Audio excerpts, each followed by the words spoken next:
We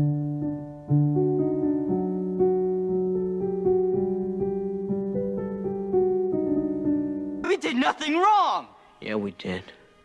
We were supposed to fight for people who couldn't fight for themselves. So on some of the comments relating to our last video, the KJV and the miracle of Psalm 119.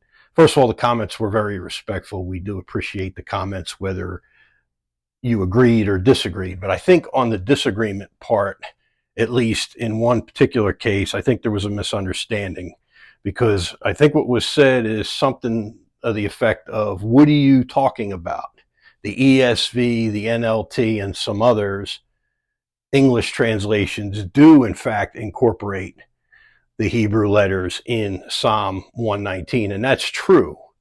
And so does the NIV, although the RSV and the New English Bible do not.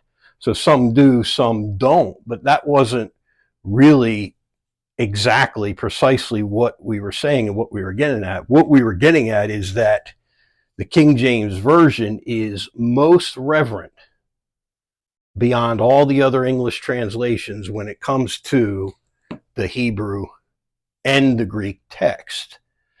And why we say that is, number one, because the King James translators also involve the Yud, the Hey, the Vav, and Hey as the first entry. When you turn, and matter of fact, it's the top of the cover of the original 1611. Of course, the later editions of the King James Version do not have the original 1611 front page on them, so you won't see that on there. But you can always go online and look at an original scanned copy of the 1611, and you will find the Yud, the Hey, the Vav, the Hey, and the Hey.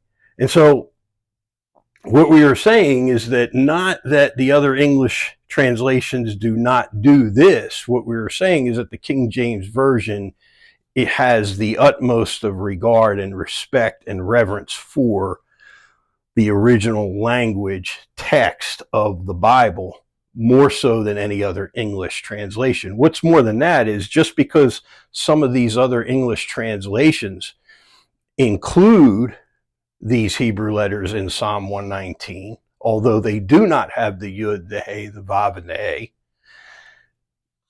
just to incorporate borrow a citation from the Black Eyed Peas, the KJV is so 3008, and these other translations are so 2000 and late. In other words, these other translations are copycats, and they're about 400 years behind the King James Version. And what's more than that is that some of these other English translations, honestly, brothers and sisters, and you're welcome to read them. I believe in study helps. I believe in research helps.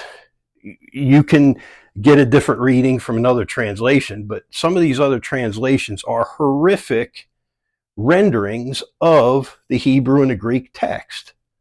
And the King James is perfect. I mean, some of these other translations, when you read them, we might as well call them paraphrased narratives.